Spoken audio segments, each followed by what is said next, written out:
안녕하세요. 아나운서 허연주입니다. 목포 여수 MBC가 공동으로 제작한 다가온 뉴스 시간입니다. 이번 주는 섬 지역 응급의료 체계 개선이 시급하다는 소식과 쌀값 하락폭이 45년 만에 최대치를 기록해서 특단의 대책이 필요하다는 소식 준비했습니다. 함께 보시죠.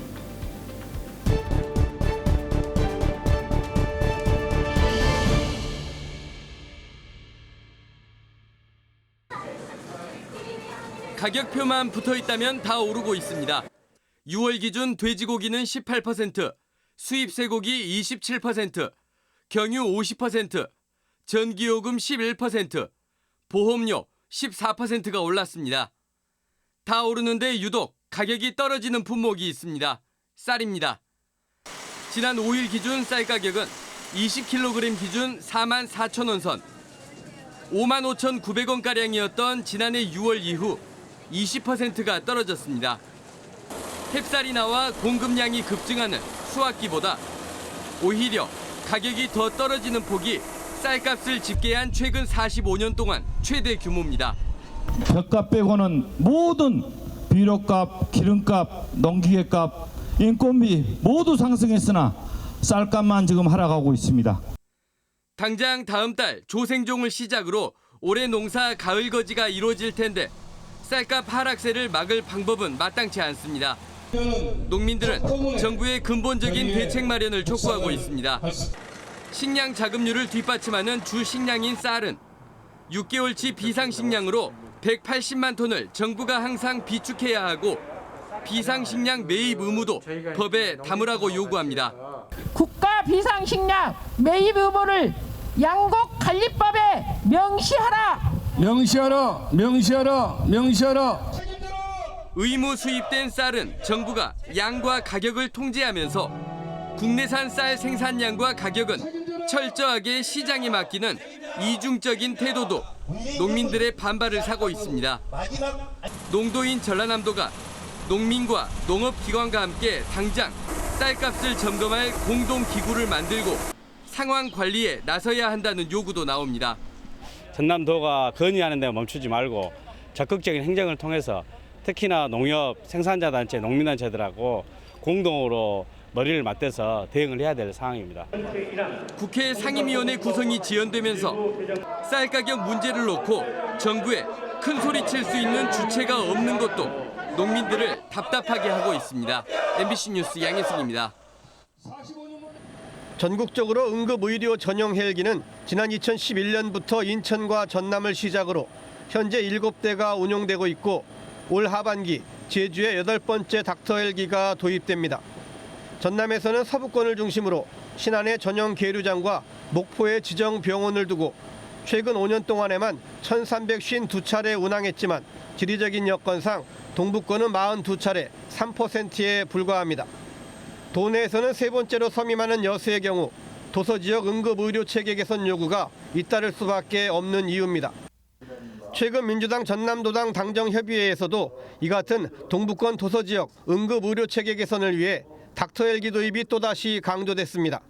사람들이 많이 사는 유인도, 그러나 육지와 연륙돼 있지 않은 이런 섬들이 전남 동부권, 경남 서부권에 많기 때문에 여수권역에 한 대의 닥터 헬기가 있어도 될 것 같다. 특히 닥터 헬기 도입 전이라도 동부권의 응급 환자는 목포 한국병원이 아니라 권역별 외상진료지원병원으로 추가 지정돼 있는 순천 성과랄로병원으로 이송하는 방안도 제기됐습니다. 또 전남도 행정선을 병원선으로 개조해서 동부권에 우선 투입하자는 의견도 나왔습니다. 여수시도 이미 이 같은 응급 헬기 도입 필요성에 공감하고 있습니다. 여수시는 특히 닥터 헬기 운용 지역을 전국으로 확대한다는 윤석열 대통령의 대선 공약을 근거로 정부 공모사업 참여 등을 검토하고 있습니다. 그러나 이미 전남에는 서부권에 한 대가 배치돼 있어 미배정 지역 우선 배치라는 정부 방침이 걸림돌입니다. 닥터 헬기가 도입되더라도 연간 70억 원의 유지 비용은 큰 부담입니다. 때문에 여수시는 인근 자치단체와의 정책 공조를 적극 추진하고 있습니다. 순천, 광양, 여수 해가지고 그 3시 행정협의회를 통해서 그 안건으로 제출해가지고 전남도에 지속적으로 요구를 해야 할 것 같습니다. 전남 동부 지역, 더 나아가 광역 광양만권의 응급 헬기 도입을 위해 자치단체와 정치권이 묘안을 찾아낼 수 있을지 주목됩니다. MBC 뉴스 최우식입니다. 광양시 광양읍 용강지군의 한 임대 아파트입니다. 이 아파트의 임대 사업자와 임차인 280여 세대는 지난해부터 우선 분양 자격을 두고 법정 다툼을 벌여왔습니다. 지난 2020년 이 아파트 임대 사업자가 임차인들 가운데 임대 기간 중간에 입주한 세대 등에 대해 분양 승인 부적격자로 통보하면서 분쟁이 시작됐는데 최근 법원이 임차인들의 손을 들어줬습니다. 재판부는 중간 입주 세대주들이 임대 사업자와 임대차 계약을 체결했고 임대 보증금도 정상 납입한 만큼 부동산의 임차권을 불법 양수했다고 보기 어렵다고 판결한 겁니다. 또 60제곱미터 이하 8천만 원 이하의 소형 저가주택을 소유한 임차인들과 선착순 세대 임차인들도 우선 분양 자격을 가진다고 판결했습니다. 소송을 제기했던 임차인들 가운데 97%가 법원의 소유권 이전 등기 소송에 승소하면서 임대 아파트 임차인들은 크게 고무된 분위기입니다. 특히 이번 소송에 참여하지 않았던 아파트 내 80여 명의 임차인들이 추가로 소송에 들어갔습니다. 이번 판결로 인해 갖고 또 이제 좀 생각을 어떻게 할까 고민하시는 세대들이 또 추가로 접수를 하시려고 또 이렇게 신청이 들어오고 있는 상황입니다. 법원의 이번 판결은 지역 내 유사 사례로 갈등을 겪고 있는 다른 임대 아파트 사업자와 임차인들 간 분양 전환 관련 분쟁에도 적지 않은 영향을 미칠 것으로 전망됩니다. 또 임대주택법이 약간 좀 애매한 부분들이 많습니다. 정확한 규정이 안 돼 있고 그래서 이제 법원에서는 이분들이 어떤 이유로 적격자다라는 걸 구체화함으로 인해서 앞으로 임대아파트 소송들이 많아질 텐데 그 구체적인 기준을 정했다는 것이 중요한 의미가 있습니다. 무주택 서민들을 울려왔던 일부 임대아파트 사업자들의 횡포에 대응할 수 있는 새로운 기준점이 된 이번 법원의 판결은 지역 내 긍정적 영향력으로 확산할 수 있을 것으로 전망됩니다. MBC 뉴스 김주입니다.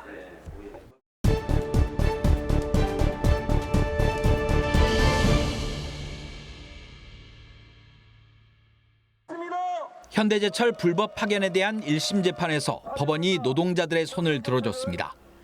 광주지법 순천지원 제2민사부는 현대제철 순천공장 비정규직 노동자 258명이 낸 근로자 지위 확인 소송에서 원청인 현대제철 소속으로 인정된다며 현대제철이 고용의 의사표시를 할 의무가 있다고 판결했습니다. 재판부는 또 노동자들이 청구한 임금 차액에 대해서도 노동시간이 확인되지 않은 일부를 제외하고 지급해야 한다고 판시했습니다. 이번 승소 판결을 얻어내기까지 걸린 기간은 무려 6년 2개월. 선고일마저 수차례 연기돼 노동자들은 애를 태워야 했습니다. 정당한 거를 주장하고 있는데 뭐가 잘못돼서 이렇게 딜레이 되는 거 아닌가? 이런 생각이. 노동단체와 시민단체, 지역 정치권도 이번 판결을 크게 환영하며 현대제철을 상대로 즉각적인 정규직 고용을 촉구했습니다. 더 이상 무슨 변명과 이유가 필요하겠는가? 회피를 또한 다른 지원을 불러올 수 있다. 하지만 사측의 전향적 자세를 기대하기는 어려워 보입니다. 과거 1차 소송을 제기한 150여 명의 노동자들이 1심과 2심에서 잇따라 승소했음에도 불구하고 직접 고용은 이루어지지 않고 있습니다. 사건은 지난 2019년 대법원으로 넘어갔지만 언제쯤 최종 판단이 내려질지 기약도 없는 상태입니다. 고용노동부도 그랬고 법원 판결에서도 불법 파견이라고 이렇게 나오고 있으니까 대법원 확정 판결 이전에 교섭 테이블 열어놓고 특별 교섭하자 이렇게 얘기하고 있는 겁니다.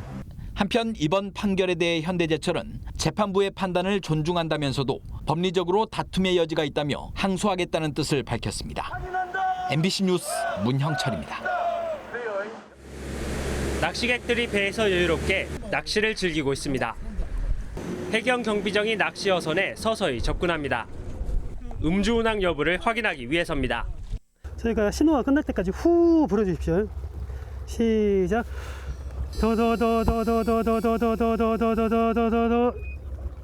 예, 패스 나왔습니다. 이상 없습니다. 낚시어선뿐만 아니라 차도선도 음주운항 단속 대상입니다. 혹시 술 마시지는 않았죠? 네. 그럼 혹시 가거리나 매실차 그런 건 마시는가요? 안 먹었어요. 안 먹었어요? 최근 3년 동안 목포 해경에 적발된 음주운항 선박은 43척입니다. 여름 성수기인 7월부터 9월까지 단속된 음주운항 건수가 전체의 50%를 차지하고 있습니다. 이 가운데 어선이 가장 많았습니다.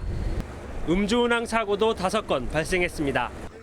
해경은 여름 휴가철이 시작되면서 음주운항이 늘어날 가능성이 높은 것으로 보고 단속을 강화하고 있습니다. 해상에서의 음주운항은 사고가 발생했을 때 대형 사고가 발생합니다. 그런 대형 사고는 타인의 재산과 또 생명까지 위협할 수 있으니까. 해경은 또 구명조끼 착용과 승선원 명부 작성 여부 등 선박 운항 수칙과 안전관리도 집중 점검하기로 했습니다. MBC 뉴스 박종호입니다. 길이 7m에 달하는 거대한 바위들이 놓인 산자락. 산 정상을 향해 크고 작은 지성묘의 덮개 돌들이 흩어져 있습니다. 해남 의포리 고담 지성묘군으로 불리는 고인돌 밀집 지역입니다.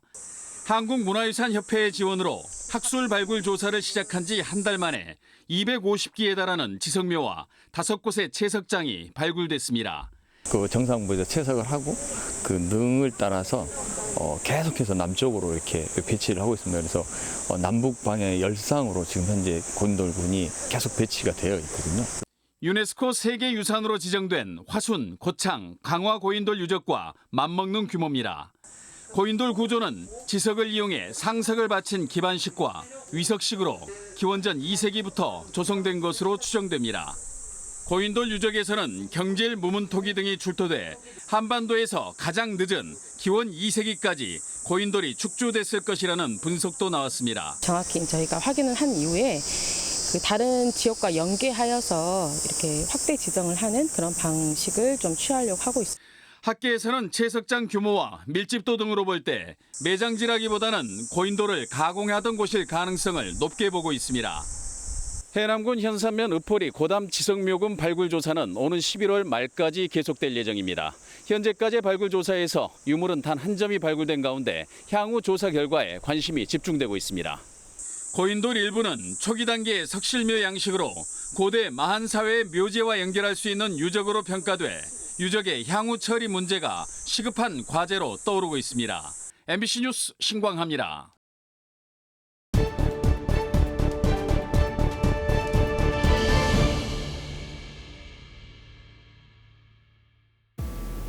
오늘 다가온 뉴스 어떻게 보셨나요? 다음 이 시간에는 더욱더 풍성한 소식으로 찾아뵙겠습니다. 많은 관심 바랍니다. 고맙습니다.